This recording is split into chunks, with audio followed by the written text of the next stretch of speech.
Step into a world where Big Brother watches your every move. Book 2 presents 1984 by George Orwell, the chilling tale of control, rebellion, and the fight for truth in a dystopian future. Part 1. Chapter 1. It was a bright cold day in April, and the clocks were striking 13.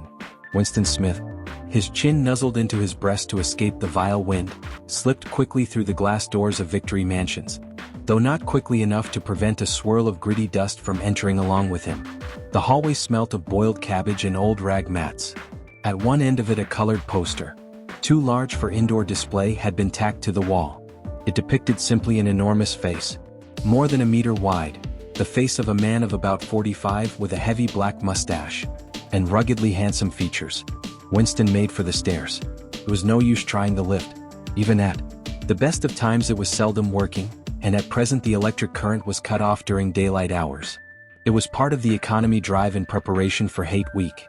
The flat was 7 flights up, and Winston, who was 39 and had a varicose ulcer above his right ankle, went slowly, resting several times on the way. On each landing, opposite the lift shaft, the poster with the enormous face gazed from the wall. It was one of those pictures which are so contrived that the eyes follow you about when you move. Big Brother is watching you, the caption beneath it ran. Inside the flat a fruity voice was reading out a list of figures which had something to do with the production of pig iron. The voice came from an oblong metal plaque, like a dulled mirror which formed part of the surface of the right-hand wall. Winston turned a switch and the voice sank somewhat, though the words were still distinguishable. The instrument, the telescreen it was called, could be dimmed, but there was no way of shutting it off completely. He moved over to the window. A smallish, frail figure, the meagerness of his body merely emphasized by the blue overalls, which were the uniform of the party. His hair was very fair, his face naturally sanguine, his skin roughened by coarse soap and blunt razor blades and the cold of the winter that had just ended. Outside, even through the shut window pane, the world looked cold.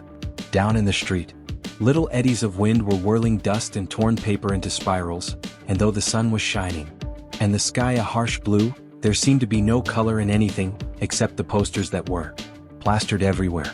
The black mustachioed face gazed down from every commanding corner. There was one on the house front immediately opposite. Big Brother is watching you, the caption said. Wow. The dark eyes looked deep into Winston's own. Down at street level another poster, torn at one corner, flapped fitfully in the wind, alternately covering and uncovering the single word, Ingsoc. In the far distance a helicopter skimmed down between the roofs, hovered for an instant like a bluebottle and darted away again with a curving flight. It was the police patrol snooping into people's windows. The patrols did not matter, however. Only the thought police mattered. Behind Winston's back the voice from the telescreen was still babbling away about pig iron and the overfulfillment of the 9th three-year plan. The telescreen received and transmitted simultaneously. Any sound that Winston made, above the level of a very low whisper, would be picked up by it. Moreover, so long as he remained within the field of vision which the metal plaque commanded, he could be seen as well as heard. There was of course no way of knowing whether you were being watched at any given moment. How often or on what system the thought police plugged in on any individual wire was guesswork. It was even conceivable that they watched everybody all the time. But at any rate they could plug in your wire whenever they wanted to. You had to live, did live, from habit that became instinct, in the assumption that every sound you made was overheard, and, except in darkness, every movement scrutinized. Winston kept his back turned to the telescreen. It was safer, though as he well knew, even a back can be revealing. A kilometer away the Ministry of Truth, his place of work, towered vast and white above the grimy landscape. This, he thought with a sort of vague distaste, this was London, chief city of Airstrip 1, itself the third most populous of the provinces of Oceania. He tried to squeeze out some childhood memory that should tell him whether London had always been quite like this.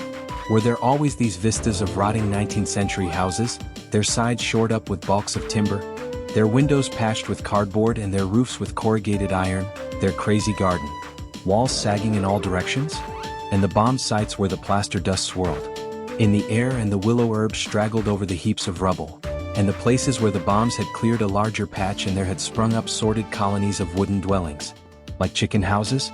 But it was no use, he could not remember. Nothing remained of his childhood, except a series of bright-lit tableaus occurring against no background and mostly unintelligible.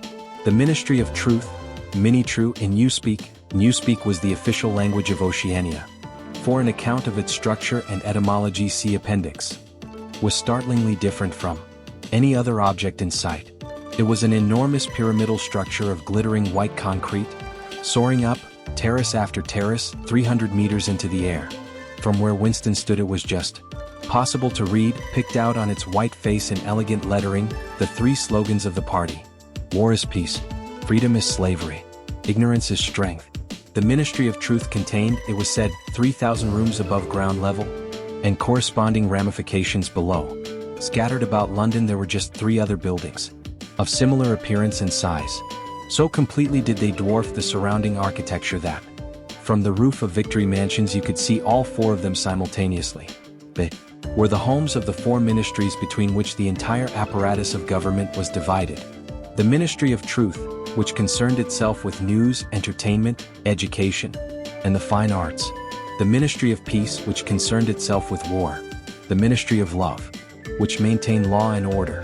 And the Ministry of Plenty, which was responsible for economic affairs. Their names in Newspeak: Mini True, Mini Pax, Mini Love, and Mini Plenty. The Ministry of Love was the really frightening one. There were no windows in it at all. Winston had never been inside the Ministry of Love, nor within half a kilometer of it.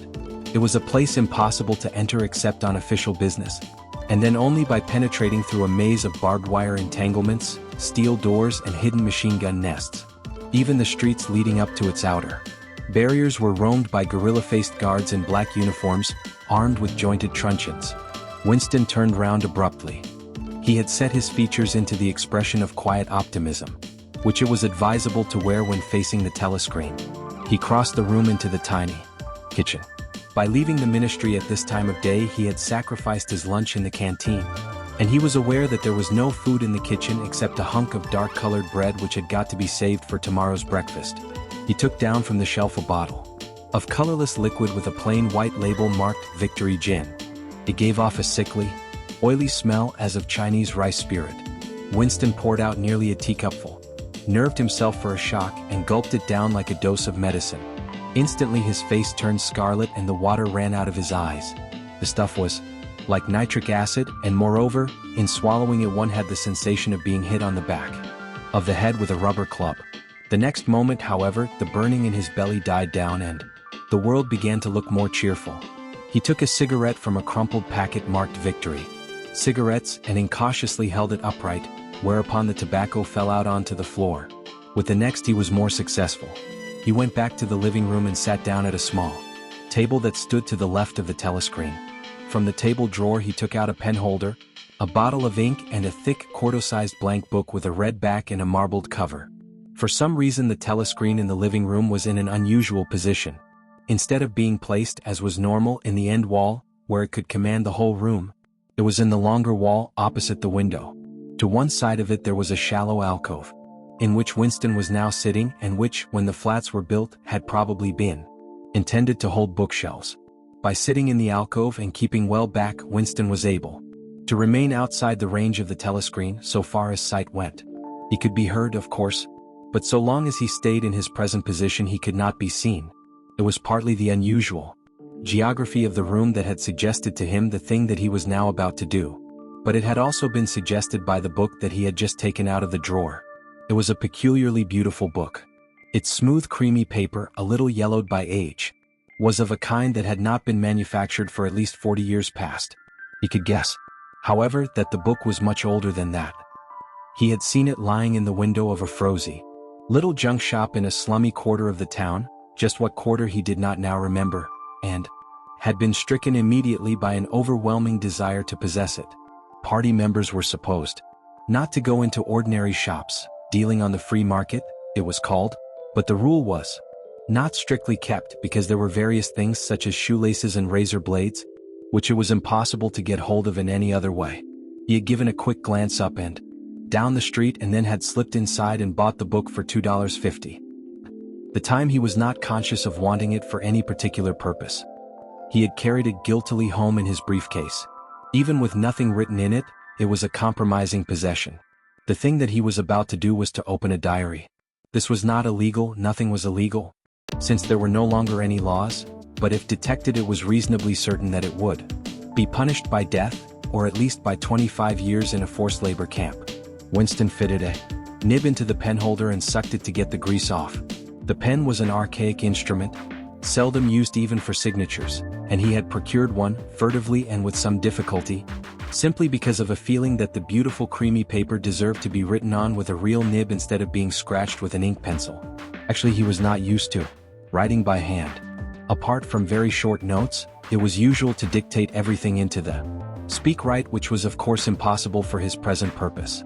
He dipped the pen into the ink and then faltered for just a second. A tremor had gone through his bowels. To mark the paper was the decisive act. In small clumsy letters he wrote, April 4th, 1984. He sat back. A sense of complete helplessness had descended upon him. To begin with, he did not know with any certainty that this was 1984.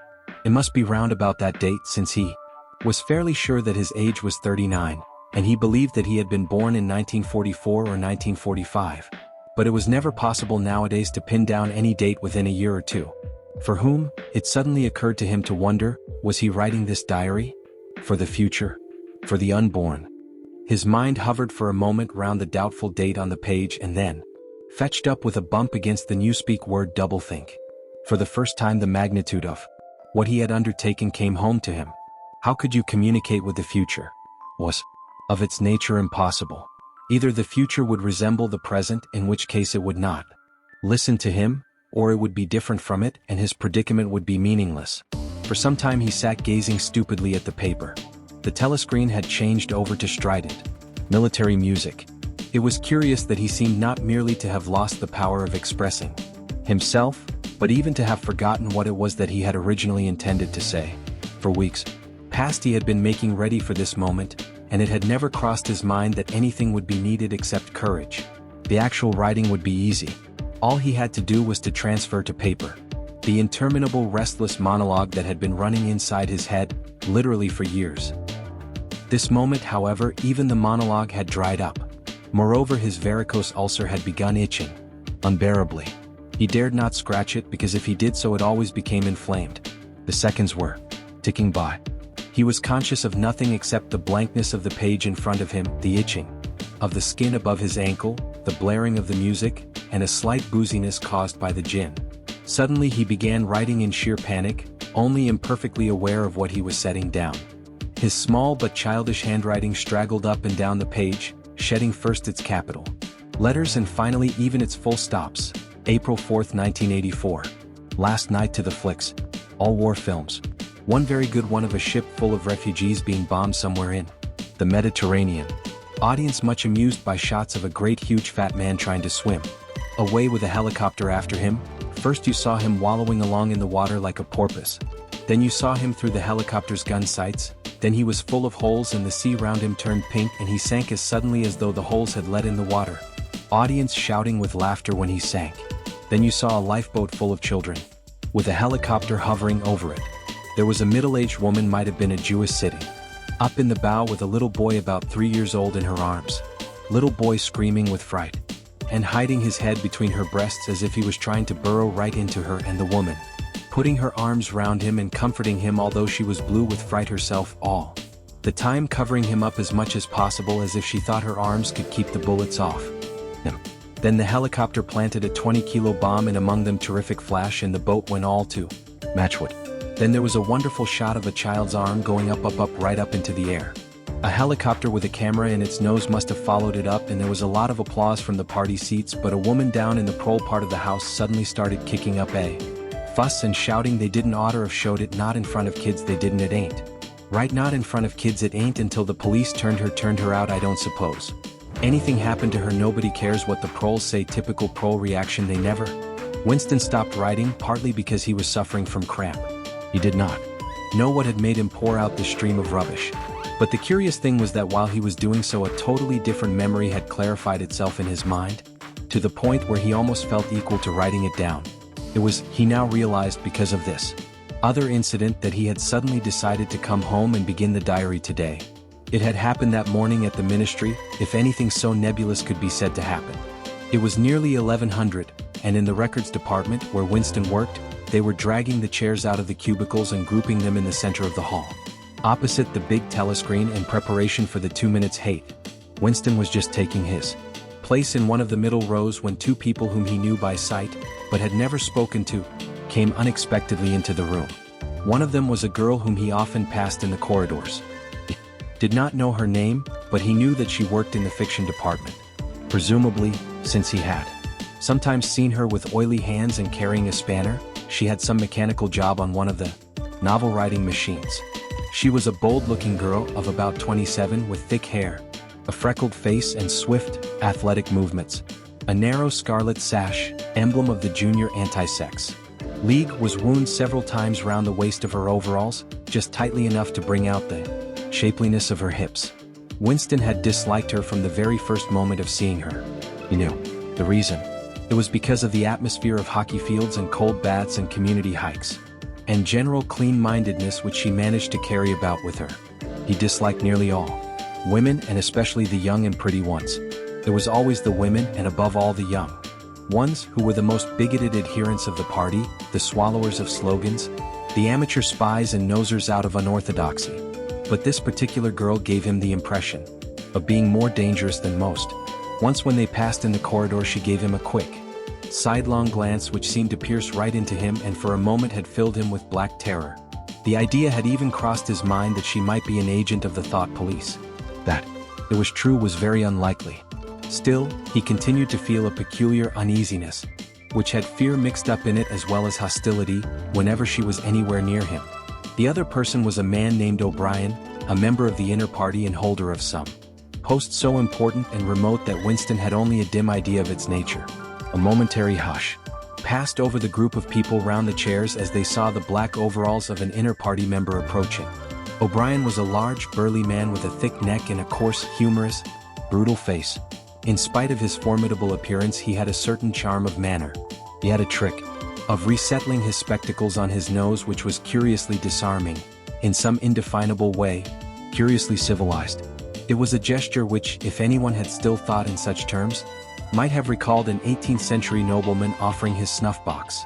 Winston had seen O'Brien perhaps a dozen times in almost as many years. He felt deeply drawn to him, and not solely because he was intrigued by the contrast between O'Brien's urbane manner and his prize-fighter's physique. Much more it was because of a secretly held belief, or perhaps not even a belief, merely a hope, that O'Brien's political orthodoxy was not perfect. Something in his face suggested it irresistibly. And again, perhaps it was not even unorthodoxy that was written in his face, but simply intelligence. But at any rate, he had the appearance of being a person that you could talk to if somehow you could cheat the telescreen and get him alone. Winston had never made the smallest effort to verify this guess. Indeed, there was no way of doing so. At this moment, O'Brien glanced at his wristwatch, saw that it was nearly 1100, and evidently decided to stay in the records department until the 2 minutes hate was over. He took a chair in the same row as Winston, a couple of places away. A small, sandy-haired woman who worked in the next cubicle to Winston was between them. The girl with dark hair was sitting immediately behind. The next moment a hideous, grinding screech, as of some monstrous machine running without oil, burst from the big telescreen at the end of the room. It was a noise that set one's teeth on edge and bristled the hair at the back of one's neck. The hate had started. As usual, the face of Emmanuel Goldstein, the enemy of the people, had flashed onto the screen. There were hisses here and there among the audience. The little sandy-haired woman gave a squeak of mingled fear and disgust. Goldstein was the renegade and backslider who once, long ago, how long ago nobody quite remembered, had been one of the leading figures of the party, almost on a level with Big Brother himself, and then had engaged in counter-revolutionary activities, had been condemned to death, and had mysteriously escaped and disappeared. The programs of the 2 minutes hate varied from day to day, but there was none in which Goldstein was not the principal figure. He was the primal traitor, the earliest defiler of the party's purity. All subsequent crimes against the party, all treacheries, acts of sabotage, heresies, deviations sprang directly out of his teaching. Somewhere or other he was still alive and hatching his conspiracies, perhaps somewhere beyond the sea, under the protection of his foreign paymasters, perhaps even, so it was occasionally rumored, in some hiding place in Oceania itself. Winston's diaphragm was constricted. He could never see the face of Goldstein without a painful mixture of emotions. It was a lean Jewish face with a great fuzzy aureole of white hair and a small goatee beard, a clever face and yet somehow inherently despicable, with a kind of senile silliness in the long thin nose, near the end of which a pair of spectacles was perched. Resembled the face of a sheep, and the voice too had a sheep-like quality. Goldstein was delivering his usual venomous attack upon the doctrines of the party, an attack so exaggerated and perverse that a child should have been able to see through it, and yet just plausible enough to fill one with an alarmed feeling that other people less level-headed than oneself might be taken in by it.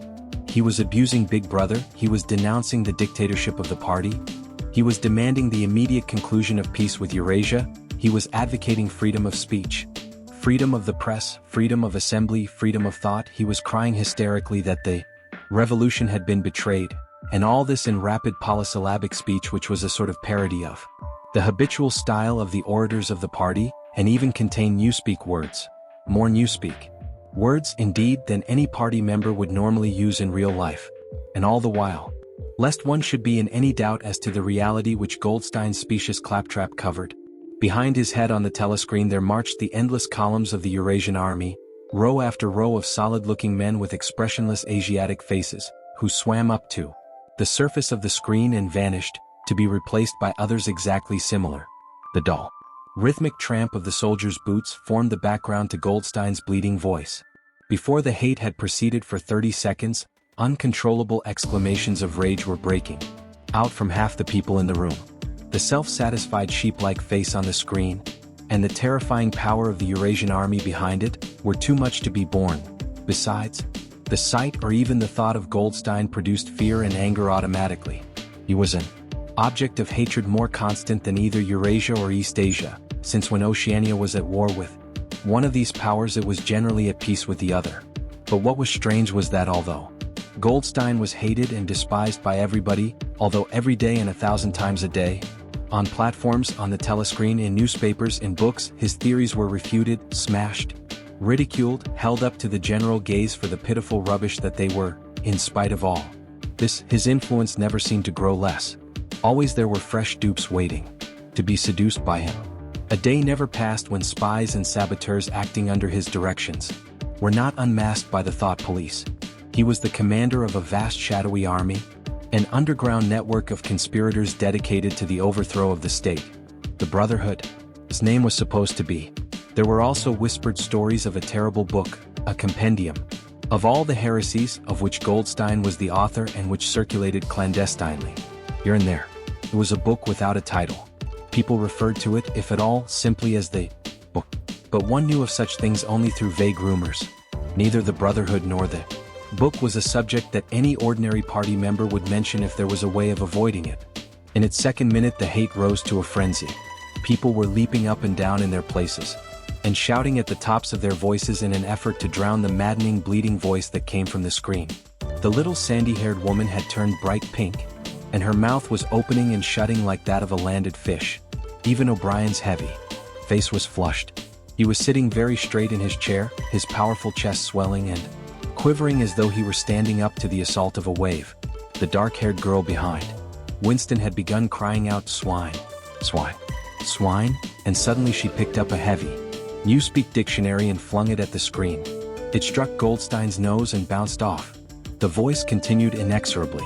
In a lucid moment Winston found that he was shouting with the others, and kicking his heel violently against the rung of his chair.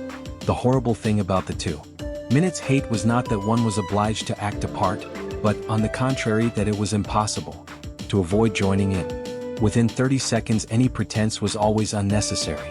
A hideous ecstasy of fear and vindictiveness, a desire to kill, to torture, to smash faces in with a sledgehammer, seemed to flow through the whole group of people like an electric current, turning one even against one's will into a grimacing, screaming lunatic. And yet the rage that one felt was an abstract, undirected emotion which could be switched from one object to another like the flame of a glow lamp. Thus, at one moment Winston's hatred was not turned against Goldstein at all, but, on the contrary, against Big Brother, the party, and the thought police, and at such moments his heart went out to the lonely, derided heretic on the screen, sole guardian of truth and sanity in a world of lies. And yet the very next instant he was at one with the people about him, and all that was said of Goldstein seemed to him to be true. At those moments his secret loathing of Big Brother changed into adoration, and Big Brother seemed to tower up, an invincible, fearless protector, standing like a rock against the hordes of Asia. And Goldstein, in spite of his isolation, his helplessness, and the doubt that hung about his very existence, seemed like some sinister enchanter, capable by the mere power of his voice of wrecking the structure of civilization. It was even possible at moments to switch one's hatred this way or that by a voluntary act. Suddenly, by the sort of violent effort with which one wrenches one's head away from the pillow in a nightmare, Winston succeeded in transferring his hatred from the face on the screen to the dark-haired girl behind him. Vivid, beautiful hallucinations flashed through his mind. He would flog her to death with a rubber truncheon. He would tie her naked to a stake and shoot her full of arrows like Saint Sebastian. He would ravish her and cut her throat at the moment of climax. Better than before, moreover, he realized why it was that he hated her. He hated her because she was young and pretty and sexless, because he wanted to go to bed with her and would never do so, because round her sweet supple waist, which seemed to ask you to encircle it with your arm, there was only the odious scarlet sash, aggressive symbol of chastity. The hate rose to its climax. The voice of Goldstein had become an actual sheep's bleat, and for an instant the face changed into that of a sheep. Then the sheep face melted into the figure of a Eurasian soldier who seemed to be advancing, huge and terrible, his submachine gun roaring and seeming to spring out of the surface of the screen, so that some of the people in the front row actually flinched backwards in their seats. But in the same moment, drawing a deep sigh of relief from everybody, the hostile figure melted into the face of Big Brother, black-haired, black-mustachioed, full of power and mysterious calm, and so vast that it almost filled up the screen. Nobody heard what Big Brother was saying. It was merely a few words of encouragement, the sort of words that are uttered in the din of battle, not distinguishable individually but restoring confidence by the fact of being spoken. Then the face of Big Brother faded away again, and instead the three slogans of the party stood out in bold capitals: war is peace, freedom is slavery, ignorance is strength. But the face of Big Brother seemed to persist for several seconds on the screen, as though the impact that it had made on everyone's eyeballs was too vivid to wear off immediately. The little, sandy-haired woman had flung herself forward over the back of the chair in front of her. With a tremulous murmur that sounded like "my savior," she extended her arms towards the screen. Then she buried her face in her hands. It was apparent that she was uttering a prayer. At this moment the entire group of people broke into a deep, slow, rhythmical chant of "BB, BB," over and over again, very slowly, with a long pause between the first beat and the second, a heavy, murmurous sound, somehow curiously savage, in the background, of which one seemed to hear the stamp of naked feet and the throbbing of tom-toms. For perhaps as much as 30 seconds they kept it up. It was a refrain that was often heard in moments of overwhelming emotion.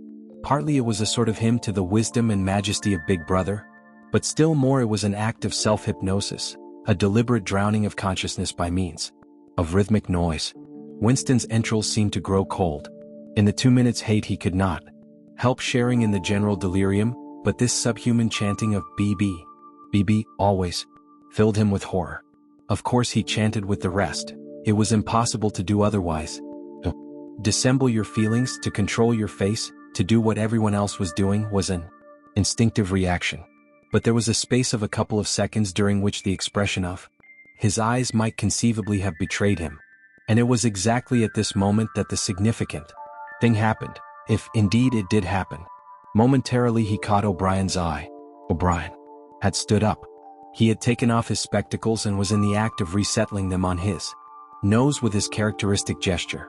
But there was a fraction of a second when their eyes met, and for as long as it took to happen, Winston knew, yes, he knew, that O'Brien was thinking the same thing as himself. An unmistakable message had passed. It was as though their two minds had opened and the thoughts were flowing from one into the other through their eyes. "I am with you," O'Brien seemed to be saying to him.